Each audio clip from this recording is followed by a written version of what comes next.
Electoral bonds அது ஒரு பெரிய மோசடி. 6000-7000 கோடியை சட்டப்பூர்வமாக கார்ப்பரேட் நிறுவனங்களை மிரட்டி பிஜேபி வங்கி கணக்கில் சேர்த்திருக்கிறார்கள். இதில் நம்மள மாதிரி கட்சியெல்லாம் எலக்ட்ரல் பாண்ட் வாங்கி டொனேஷன் வாங்க முடியாது.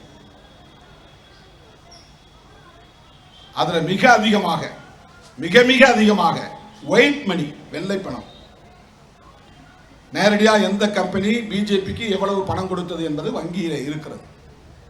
ஆனால் இது தவறு, சட்டப்படி தவறு என்று இன்றைக்கு உச்ச நீதிமன்றம் தீர்ப்பளித்திருக்கிறது.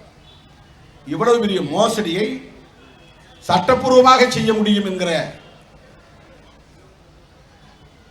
ஒரு செயலை மோடி கும்பலால் மட்டும்தான் செய்ய முடியும். அதை செய்து கொண்டிருக்கிறார். ஆகவே இவிஎம் என்பதும் மிக மோசமான ஆபத்தான ஒரு முறை. இது நீடித்தால் மீண்டும் மோடி ஆட்சிக்கு வருவதை யாராலும் தடுக்க முடியாது. இப்போ எலெக்ஷன் தயாராகணும், சீட் ஷேர் பண்ணணும், திமுக எத்தனை தொகுதி தருது அப்படிங்கிறதுல பிரச்சனையே கிடையாது. சொல்லப்போனால் விடுதலை சிறுத்தைகள் தேர்தலை புறக்கணிக்க கூட தயாராக இருக்கிறோம். அது ஒரு பெரிய பிரச்சனை. சில பேர் கேட்கறாரு 2, 1, 3, இந்த 2க்கு போய் நிற்கிறாரு, 3க்கு போய் நிற்கிறாரு. எல்லாம் ஃபீல்டு எக்ஸ்பீரியன்ஸ் இல்லாத கும்பல், அரை வேக்காடுகள் பேசுகிற பேச்சு, அற்பர்களின் பேச்சு. வெறும் 2க்கு 3க்காக போய் நிற்கிற கும்பல் இல்லை விடுதலை சிறுத்தைகள். அது அல்ல பிரச்சனை, எண்ணிக்கை அல்ல பிரச்சனை. அதை விட இந்த நாட்டு ஜனநாயகத்தை பாதுகாக்க வேண்டியது என் முன்னால் இருக்கிற மிகப்பெரிய ஒரு சவால்.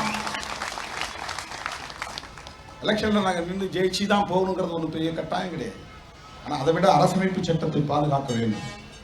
அரசமைப்பு சட்டத்தின் மூலம் நாடாளுமன்ற ஜனநாயகத்தை பாதுகாக்க வேண்டும். அதுக்கே பெரிய ஆபத்து. அடிமடியில் கை வைக்கிறார்கள் சனாதன சங்கிகள். அவர்களின் அல்டிமேட் எய்ம் அரசமைப்பு சட்டத்தை தூக்கி எறிவதுதான். எல்லாருக்கும் நாம தூக்கி கொண்டாடிட்டு இருக்கிறோம். புரட்சியாளர் அம்பேத்கர் அவர் எழுதிய அரசமைப்பு சட்டம் ஆகா ஓஹோ என்கிறோம். அந்த அரசமைப்பு சட்டத்திற்கே அவர்கள் வேட்டு வைத்திருக்கிறார்கள். மீண்டும் ஒருமுறை அவர்கள் ஆட்சிக்கு வந்தால் அதற்கு பிறகு அதிபர் ஆட்சி முறைதான், அமெரிக்காவிலே இருப்பதை போன்ற அதிபர் ஆட்சி முறைதான் இங்கே நடைமுறைக்கு வரும். மாநிலங்களே கூடாது என்பதுதான் பிஜேபியினுடைய எண்ணம். ஒரே தேசம், ஒரே ஆட்சி. இந்த மாநிலத்தில் தனித்தனியாக கட்சி இருக்கிறதுனால ரீஜனல் பார்ட்டிஸ் இன்னைக்கு அப்பர் ஹேண்ட் எடுக்கிறாங்க. தமிழ்நாடுனா திமுக, அதிமுக, ஆந்திரான்னா ஒய்எஸ்ஆர், டிடிபி, தெலுங்கானா பிஆர்எஸ், இன்னும் சில கட்சிகள், மாநில கட்சிகள். மகாராஷ்டிராவில் சரத்பவார், உத்தவ் தாக்கரே, பீகாரில் லல்லு பிரசாத் யாதவ், நிதிஷ்குமார், ஒடிஷாவில் நவீன் பட்நாயக், டெல்லி, பஞ்சாப் அரவிந்த் கெஜ்ரிவால். இதெல்லாம் அவங்களுக்கு பிடிக்கல.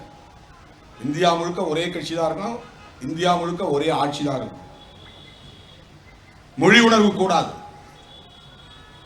தமிழ் தேசியம் என்று யாரும் மொழிவழி தேசியம் பேசக்கூடாது. ஒரே தேசியம் தான் இருக்கணும், அது இந்து தேசியம். இந்த நாட்டின் பெயர் மாற்றப்பட வேண்டும், அது இந்து ராஷ்டிரம். இந்து ராஷ்டிரம் என்று அவர்கள் சொன்னாலும் அது உண்மை அல்ல. அது இந்துக்களுக்கானதல்ல, அது பார்ப்பன ராஷ்டிரம், அது பிராமண ராஷ்டிரம். அதுதான் அவர்களின் அல்டிமேட் எய்ம்.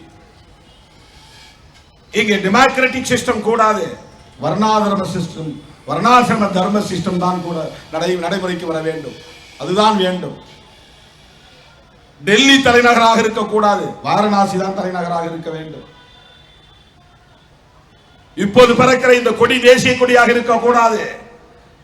அவர்கள் விரும்புகிற ஸ்வஸ்திக் பொறித்த காவி கொடிதான் இந்தியாவின் தேசிய கொடியாக இருக்க வேண்டும். இதெல்லாம் பிராமணர்களின் அஜெண்டா. அதுதான் இந்துத்துவா அஜெண்டா. இந்துயிசம் என்பது வேறு, இந்துத்துவா என்பது வேறு. இந்துத்துவா என்பது பார்ப்பனர்களின் செயல் திட்டம், இந்துத்துவா என்பது பிஜேபியின் செயல் திட்டம், இந்துத்துவா என்பது RSS உள்ளிட்ட சங் பரிவார்களின் செயல் திட்டம். இந்துயிசம் என்பது சாதாரண மக்களின் நம்பிக்கை.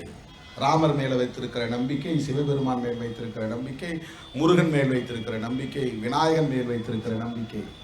அது இந்துயிசம். அதை சொல்லி தங்களின் செயல் திட்டத்தை நடைமுறைப்படுத்த பார்க்கிறது ஒரு கும்பல், அதுதான் சனாதன கும்பல்.